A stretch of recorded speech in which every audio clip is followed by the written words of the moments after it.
கம்போடியாவில் மீண்டும் மன்னராட்சி. 1993ஆம் ஆண்டு செப்டம்பர் 24ஆம் நாள் கம்போடியாவில் முடியாட்சி மீண்டும் நிறுவப்பட்டு நோரோடோம் சிஹானூக் மீண்டும் மன்னராக முடிசூட்டப்பட்டார்.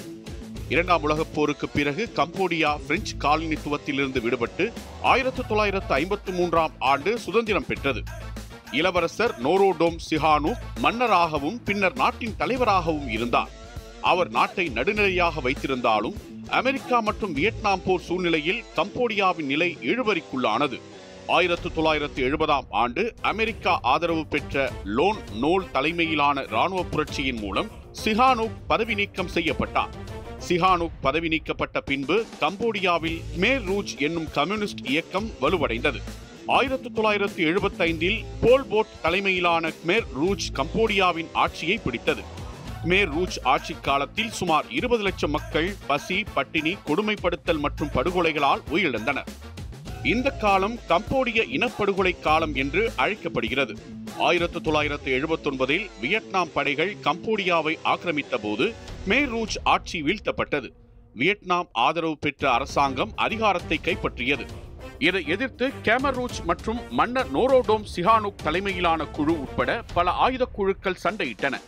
இது ஒரு நீண்ட சிக்கலான உள்நாட்டு போராக மாறியது. இந்த உள்நாட்டு போருக்கு முற்றுப்புள்ளி வைக்க 1991ஆம் ஆண்டு பாரிஸ் அமைதி ஒப்பந்தம் கையெழுத்தானது. இந்த ஒப்பந்தத்தின்படி ஐக்கிய நாடுகள் சபை ஒரு அமைதி காப்பு படையை கம்போடியாவிற்கு அனுப்பியது. இந்த அமைதிப்படை உள்நாட்டு படைகளை ஆயுத குறைப்பு செய்து சுதந்திரமான மற்றும் நியாயமான தேர்தலை நடத்துவதற்கு வழிவகுத்தது. இதையடுத்து கம்போடியாவின் உள்நாட்டு போர் அதிகாரப்பூர்வமாக முடிவுற்றது. 1993 மே மாதத்தில் ஐநா மேற்பார்வையில் சுதந்திரமான தேர்தல்கள் நடைபெற்றன. பொது தேர்தலில் சிஹானூக்கின் மகன் நோரோடோம் ரனாரித் தலைமையிலான ஃபன்சின்பெக் கட்சி வெற்றி பெற்றது. இருப்பினும் பல ஆண்டுகளாக அதிகாரத்தில் இருந்த ஹூன் சென் தலைமையிலான கம்யூனிஸ்ட் கட்சியும் இணைந்து ஒரு கூட்டணி அரசாங்கம் அமைக்கப்பட்டது. இந்த கூட்டணி புதிய அரசியல் அமைப்பை உருவாக்கியது. அந்த அரசியல் அமைப்பு முடியாட்சியை மீண்டும் கொண்டு வந்ததுடன் சிஹானூக்கை நாட்டின் மன்னராக நியமித்தது.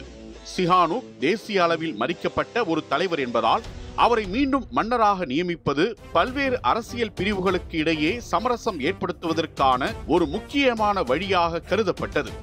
இவ்வாறு பல வருடங்களாக நாடு கடத்தப்பட்டிருந்த சிஹானூக் மீண்டும் தாய்நாடு திரும்பி நாட்டின் மன்னராக பொறுப்பேற்றார். கம்போடியா மீண்டும் சட்டப்பூர்வமாக மன்னராட்சி கொண்ட நாடாக அறிவிக்கப்பட்டது. செப்டம்பர் 24ஆம் நாள் நோரோடோம் சிஹானூக் மீண்டும் மன்னராக பதவியேற்றார். இது கம்போடியாவின் நீண்ட உள்நாட்டு போர்களை முடிவுக்கு கொண்டு வந்த நிகழ்வாக வரலாற்றில் பதிவானது.